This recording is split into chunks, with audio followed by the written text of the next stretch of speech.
আমাদের গ্রাম বাংলার ঐতিহ্য ধরে রাখার জন্য এক যুগ থেকে আরেক যুগ পর্যন্ত হলেও এই ঘোড়া খেলাটা টিকিয়ে রাখতে হবে।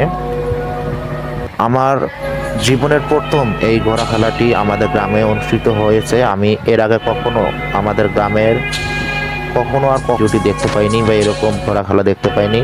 জীবনের প্রথম এই ঘোড়া খেলাটি দেখেছি এবং এখানে বিভিন্ন দূর দূরান্ত থেকে ঘোড়া খেলতে পারে যারা ঘোড়া খেলায় অংশগ্রহণ করেছে বিভিন্ন দূর দূরান্ত থেকে এসেছে।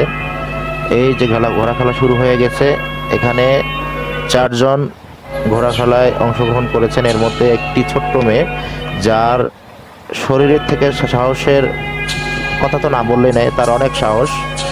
তাকে দেখে আমার এমন লেগেছে যেন তার ঘোড়া নয়, সে পঙ্কিরাজ ঘোড়ার থেকেও বেশি কিছুভাবে ঘোড়া চালিয়ে এই ঘোড়া খেলায় সে উইন হতে পেরেছে। আপনারা শেষ পর্যন্ত দেখলে বুঝতে পারবেন। এখানে মেয়েটি এখন পর্যন্ত ফার্স্ট রাউন্ডে নাই, সে তৃতীয় রাউন্ডের পর সে তার প্রথম রাউন্ডের ঘোড়াটাকে এগিয়ে সে উইন হতে পারবে। আপনারা দেখতে থাকুন। এবং সে এই খেলায় অংশগ্রহণ করেছে, এর আগের দিনেও সে অংশগ্রহণ করেছিল এবং সে কালকেও সে জিতেছিল এবং আজকেও সে জিতবে। এখন মাঠের চারিদিকে লক্ষ লক্ষ জনতার ভিড়।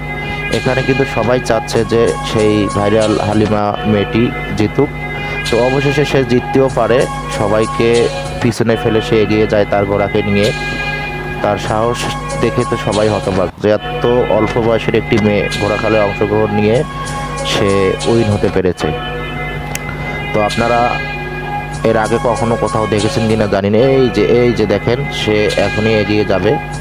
আমি ফেসবুকে নতুন, আমি তেমনভাবে কথা সাজিয়ে গুছিয়ে বলতে পারি না, সবেমাত্র শুরু। আবার যদি কথায় বা কোনো ভিডিওতে কোনোভাবে ভুল ত্রুটি হয় আপনারা ক্ষমার দৃষ্টিতে দেখবেন, আমাকে সাপোর্ট করবেন, যেন আমি আপনাদের সাপোর্ট করবেন এবং ভিডিওটি শেষ পর্যন্ত দেখতেই থাকুন।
তো বন্ধুরা, আপনারা সবাই কেমন আছেন? ভালো আছেন? ভালো থাকেন।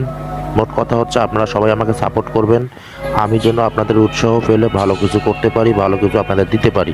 তো আপনারা যারা ফেসবুক থেকে দেখতেছেন আর যারা আমার ইউটিউব থেকে দেখতেছেন, অবশ্যই আপনারা লাইক কমেন্ট শেয়ার করবেন, সাপোর্ট করবেন।